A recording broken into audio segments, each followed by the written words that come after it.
Hello, everyone, and welcome to Writers Drinking Coffee. This is a podcast based on writers sitting around, drinking tasty beverages and talking about writing, publishing, and the whole creative process. We do not censor ourselves, so consider us PG-13. This, I am so delighted to say, is episode 137, introducing Laura Frankos, the Broadway Queen. Welcome, Laura. We are so glad you're here today. I'm very happy to be here. I am especially delighted because I have had a few occasions of inviting people like Chaz and my friend Rich Speakman over and saying, let's just have back-to-back all of the musicals we can possibly watch. And they challenged me of who knew more lyrics, and I think I won that one. But you may be, after reading your book, the first person who knows more words than I do.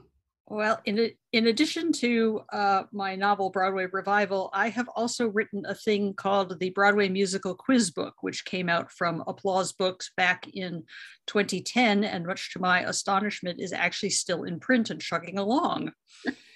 Oh, I know what we need to get Jeannie for Christmas. That just sort of leads me to say there is a game where you all sit around in teams and they give you a word and you have to sing 10 words from a song around that word, like the word yellow, tie a yellow ribbon, and then the other team has to do it, and you go back and forth until the other team fails.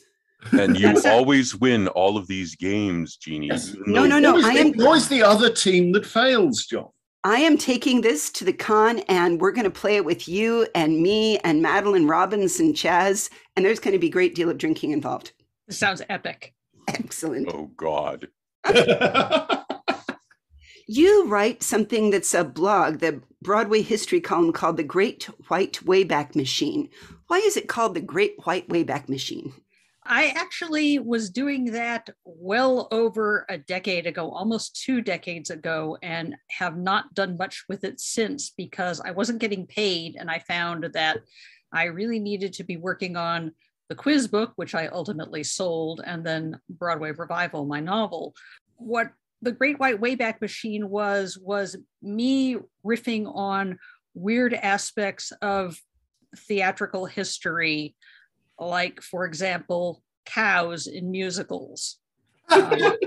No, seriously, there were a lot of them. You all know the story of The Wizard of Oz, of course, right? Well, The Wizard of Oz was a huge, huge Broadway musical in 1903. And Dorothy did not have a little dog Toto in that. her companion was a cow. That's magnificent. And then there's the cow in Into the Woods. Milky White. Yes. Oh, yes. So, I mean, I would do things like that. But I was doing this there's a website called talkinbroadway.com. Shout out Talkin' Broadway.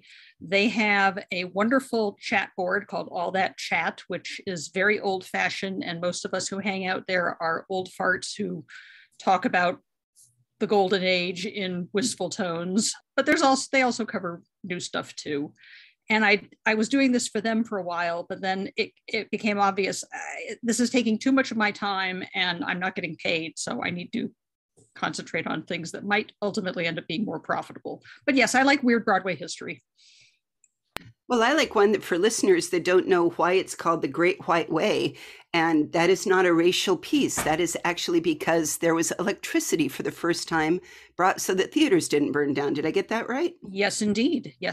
One of the first big producers who had illuminated signage outside at his theater advertising his musicals was a guy named Charles Frohman. He helped contribute to that. And it was already being called the Great White Way, but suddenly he's got signs that were electric in like 1908 all over his theater. It was literally your name in lights. And this was the first time I think they'd ever really had that, is the ability to create a plug and play board. So our sound engineer, Deirdre, who is a theater tech major, could get very excited about the new technology that was all created just for a theater. Oh, yeah. And Broadway was always on top of technological changes. You will see songs reflecting the development of aviation. I mean, the Wright brothers were 1903, and then within a decade you had Ziegfeld was having his girls dressed up as airplanes. There were musicals about aviatrixes. It just took off, so to speak. Yeah. Yeah. I have to say, I deeply regret the loss of the word aviatrix. It's such a beautiful word, and nobody uses it these days. We still use imperatrix here and there. Yeah. Yeah. They use it in The Drowsy Chaperone. Okay, yeah. It just got used in this conversation. Obviously, we need to bring it back. We go. That's rather my point. Yeah. Yes. Just be careful if you don't want to insult an aviatrix. If they're flying planes, then they're probably Pilots. They know. Alas. They know what they're doing. But yeah. I lost a whole evening to your new book, not just an evening. I basically read it until 3 a.m. Your latest book called Broadway Revival, which is the most beautiful time travel combination with the nicest love story anybody ever wrote to somebody named Gershwin. And I think I had a few questions. The first one is Gershwin your favorite composer from Broadway? No, it's probably Sondheim. Yay! Yay! I was going to figure out. But if I love George. I love George so much. Broadway Revival is my love letter to the golden age, to the period before Sondheim. It really is. And you accidentally teach people all the way through it as well. And that was another thing that I really liked about it, that you bring up the truth of what was going on in the world. And here's the bombing of Pearl Harbor this year. And here are all of these socio-political implications that were reflected on stage, and how the music changed, and how I loved that one was just too dirty and people didn't like to see depressing musicals because they wanted musicals to be fluffy. This gives me all kinds of warm fuzzies. Thank you so much. I want to know which musical was dirty and no one would want to see it.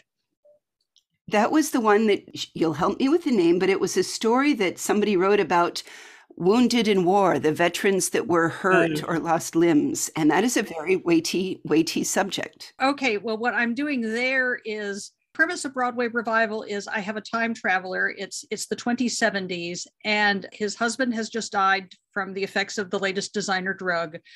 And he gets modern medicine of the late 21st century, hijacks his brother's time machine, and goes back to 1934 to cure George Gershwin and change musical theater history. But the other thing that happens is it's not just him with his agenda to save Gershwin, and there were other greats who went too soon. He could cure them with simple things like tuberculosis is a snap to cure, and or the aspirin for the heart attack. Yes, exactly. So he wants to save the ones that were lost too soon. But we also have, and alternate history is a big thing in our house. What happens when you dump someone who has nearly a century and a half of knowledge of how musical theater is going to develop back into 1934? What are the ramifications, not just when he's keeping George Gershwin and others alive longer, but what kind of an impact is he himself going to have? And so that musical that you referenced there with wounded veterans, that's not anything that exists in our timeline. Right. That's something that comes about because of changes he's bringing about. Oh. One advantage that he has is we've all seen Back to the Future. We all know that, what do time travelers do when they're short of money? They bet on sports because they know the outcome. Well, my time traveler doesn't have to do that. He just goes and he says, okay, I'm going to invest in, Life with Father or Oklahoma, and these are going to have massive long runs. And there's my income. It's set. So I can play around. I can do other things. And it doesn't matter if I produce a show that deals with wounded veterans in a way that is shocking to early 1950s audience, because if I lose money there, well, it doesn't matter. But he's doing all of these kind of little things that are influencing the timeline in more subtle ways than just merely saving some of the greats from an early death. I was willing to say that it was probably real because we went from Oklahoma, which is the most whitewashed version of Oklahoma that ever lived, into we later have things like Miss Saigon, and that is not a happy-go-lucky show. No, not at all. But if you look two years after Oklahoma, Rodgers and Hammerstein are doing Carousel, and Carousel has some very, very dark aspects to it. Yes, it does, including a suicide. Yeah. Well, they talked about it and they joked about it. And I was thinking that, if you sung the song Poor Judd is Dead, what I'm going to do is I'm going to go try to convince somebody that he should kill himself. That's pretty hefty for a hero to do.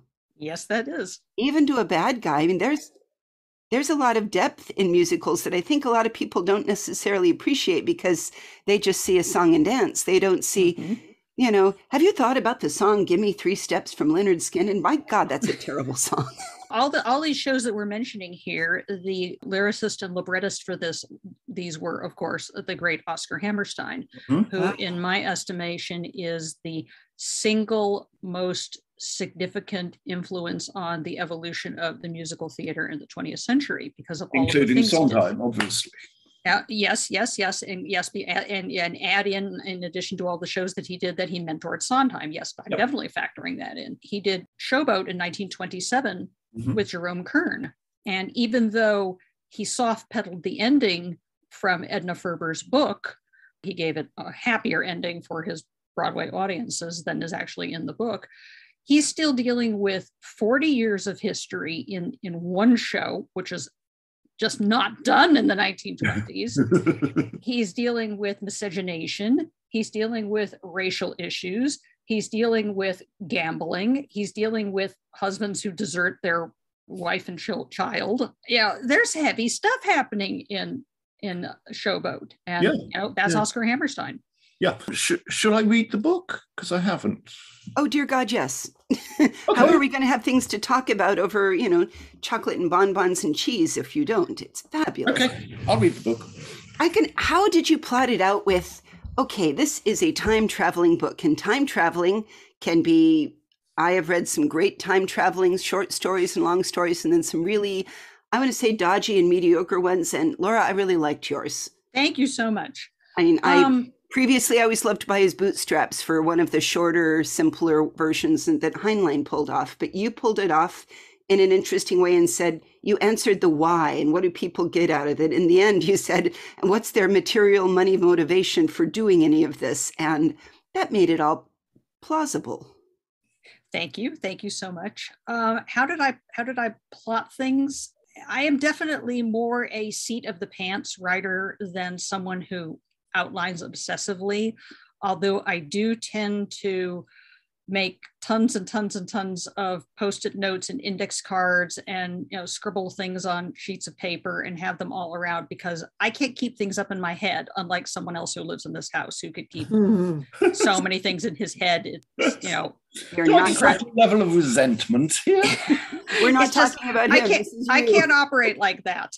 I have to write it down, otherwise I'm going to lose it. Yeah. I do not have an outline. I knew where I needed to get, and I knew I needed to start in 1934 because his initial goal, the most serious goal that my time traveler, whose name is David Greenbaum, my goal that David has is he wants to cure Gershwin's tumor. There is discussion of exactly what kind of tumor George Gershwin had, whether anything could have been done about it. It's likely that even given 1930s medical technology and expertise, that if they had recognized the signs, they might have done something before it fulminated and killed him. But I want to give my time traveler the stuff to make it go away entirely. I don't necessarily know if by 2079 we will have that, but for the purposes of my book, we do. Sure. Gershwin was already having headaches and stomach issues by 1934. And I decided that's a good time to try to get him down there, get my time traveler established, get him to the point where hopefully he can get to meet Gershwin and might have an opportunity to give him the dose that will cure him. I love the way that you tie everything together and saying this is how people get to know each other in the industry. And frankly, it was in the industry. And I was literally thrown back to one of my own experiences of a boyfriend who wanted to kind of separate me from the crowd and be the big one. So he took me to a heavy metal bar because I'm not a heavy metal person. However, I've been a band geek for like 11 years out in Colorado. And of course, I knew everybody, including the band on stage, who was singing into the microphone, and he was very put out. And I loved that you used that general community sense that is within writers and it's within music and within all these different areas to say, this is how you get to know people. You're going to be in the right place in the right time. And he had some foreknowledge, which makes it easy or easier. Mm-hmm. But his networking was in its own way, I wanted to say, brilliantly done, brilliantly put together. How do you say the right thing? How do you figure out? How do you make it so that I want to be friends? I want to be tag along and make you feel good about helping me, but secretly I'm trying to save your life. You just don't know it. That was awesome. Thank you. Thank you so much. It helped that Gershwin himself was an incredibly gregarious soul and was given to helping younger songwriters. They did have Time Traveler go to, they had what they called little festivals at Gershwin's penthouse. And there was just standing invitation for a lot of the Broadway community just to, show up there at George's, and there'd be music and talk and singing and bragging and boozing and that's my Time Traveler's gateway there. He's in there. He's meeting Georges Kaufman. He's meeting Oscar Levant. And let me tell you, there are few things that are more fun in this world than writing dialogue for Oscar Levant. Unless it's writing dialogue for La Lenya, because that is just a kick as well. Yeah. I feel obliged at this point to, in my own defense, point out that when I said, should I read the book a little while ago, I actually meant, should I read the book that led to Showboat, not should I read the book that Laura wrote, which, God, yes, I'm totally going to do. This leads on to an interesting thing that a lot of the time I feel that we don't track musicals back to their source material. I had no idea that Showboat was a book originally. And I mean, until I was a grown-up, I didn't know that there were books about Thing, also What's Name. You take my point, despite that I'm losing titles here. Would your Time Traveler, if he was producing musicals or investing in musicals, would there be a thing where he would take a novel that he knows is going to become great later and push it towards? Yes, I do that. Oh, hey! I'm delighted. In this era, you had, aside from reviews, which were still hugely popular and often had themes, book musicals were either entirely original, say, for example, the Gershwins of The I Sing, written with Maury Yeston, Georges Kaufman, and Maury Riskin. So you have totally original material, or you have things that are adapted from novels, or you have things that are adapted from plays. That's where your book musicals are coming from. One of the things, and this kind of segs in with the question about how I was plotting what was going to happen here. I knew there were a bunch of projects that Gershwin, Kurt Weill, Larry Hart were interested in doing that they never got around to doing. So I had things to start with right there, and I knew that, say, for example, Ira Gershwin, one of his favorite novels was Around the World in 80 Days. In our timeline, Cole Porter took a whack at that. It flopped horribly. Yeah. That doesn't happen in my timeline, but I do have the Gershwins getting around to it. So things like that. But to tie into what you were saying about novels that my Time Traveler might think were good, there is a terrific novel about the jazz world called Young Man with a Horn that was made into a very good movie. But as Hollywood did in those days, they made alterations, they softened things. And all I could think of, this came out after Gershwin died, but all I can think about was, this is just the sort of material that if he had an adventurous producer, one who would say, we're not going to soften the ending, even though, audiences are going to balk. Yeah. Do this, George. Let's do this. Yeah, historically, did he have an adventurous producer at all? I mean, was there one out there? I mean, even well, you have the Theater Guild taking a huge gamble and losing it with Porgy and Bess. But then there was the revival, which you bring up. Well, see, Porgy and Bess got its revival in 1942 here, and everybody realized, oh my God, yeah, this is freaking good. Why didn't we notice this back in 1935? Ooh, ooh, ooh. But the impetus there is, of course, Gershwin's tragic death. Yes. Did it flop in 35? Yes. He lost money. Know this. Mm-hmm. I had no idea. People didn't know what to make of it. It was popular with some, but it just did not take off. All the songs that we know, the hit songs, that all came about much later. Okay. In fact, when Gershwin died in 1937, the value summation was $250. What? That's how much Porgy and Bess was worth. $250. Wow. There is also something that you bring the curtain back on to show backstage that I think a lot of people that think to themselves, I want to be in musicals or I want to be on Broadway or this, forget. I was struck by the frenetic pace. And you gather all the things together and say, they're doing this show and then this show and the next one. And so people are always writing and always rehearsing the next one, that this is very full life. It's not the fact that you want to add champagne parties on top of that. You really did kind of intimate that this was a job and this was a hustle constantly 24/7.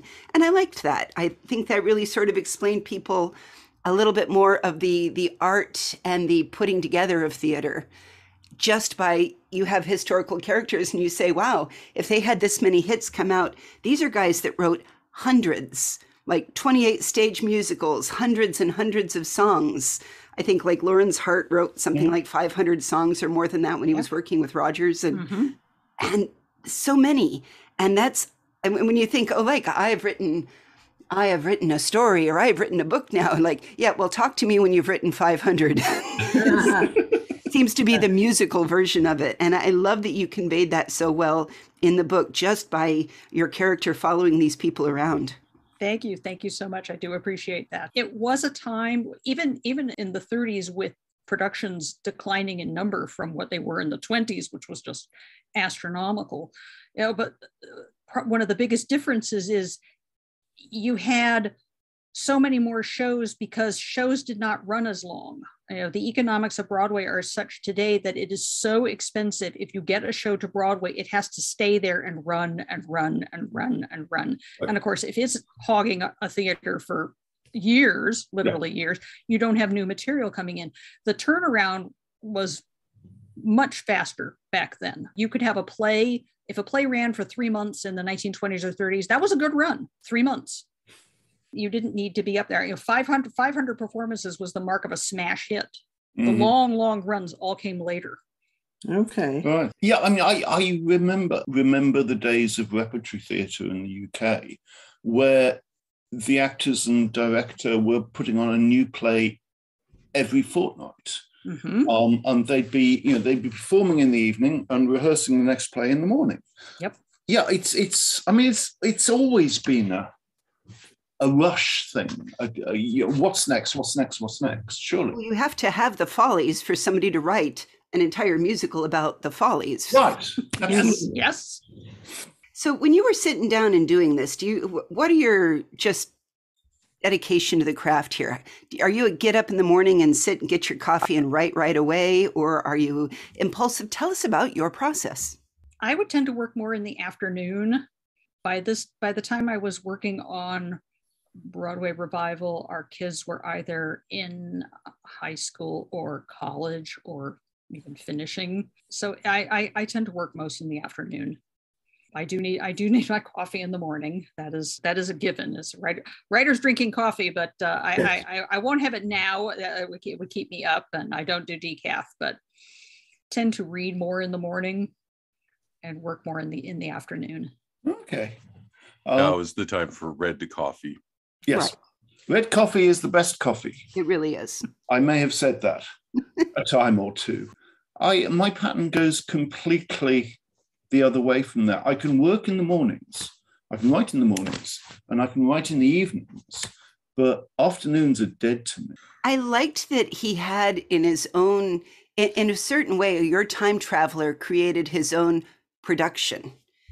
And that's one of the neat things. He called it the Broadway Revival Project. And that's where you clearly got so I guess, How did you decide on a title, or was it just that was the title came first or the book came first? Oh no, the book came first, but then I decided that would be because that's what he wanted to do. He wanted to revive Golden Age Broadway with, those Gershwin and the others that went too soon. Keep them alive and strategically, inject them with money. That's beautiful. Yes, indeed. Can we talk about your previous career? Because you were a novelist before you were a Broadway specialist, I think. Oh no, I've always been a Broadway nerd. I mean, that goes back to childhood. Okay, sure, but there are novels by Laura Frankos that are not Broadway novels. There is one. I did a mystery novel called St. Oswald's Niche that is now out of print, and that involved medieval archaeology and academics and a murder and alternate history. I want this. I want this. Bring it back. Yes.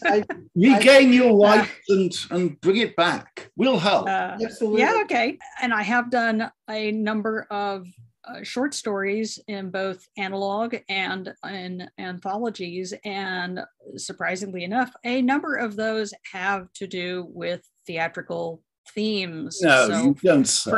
For analog, I have a story where I have a time traveler who is she's humanoid in form, and she is currently out of touch with her mothership, as it were, and she gets a job dancing in a Broadway chorus.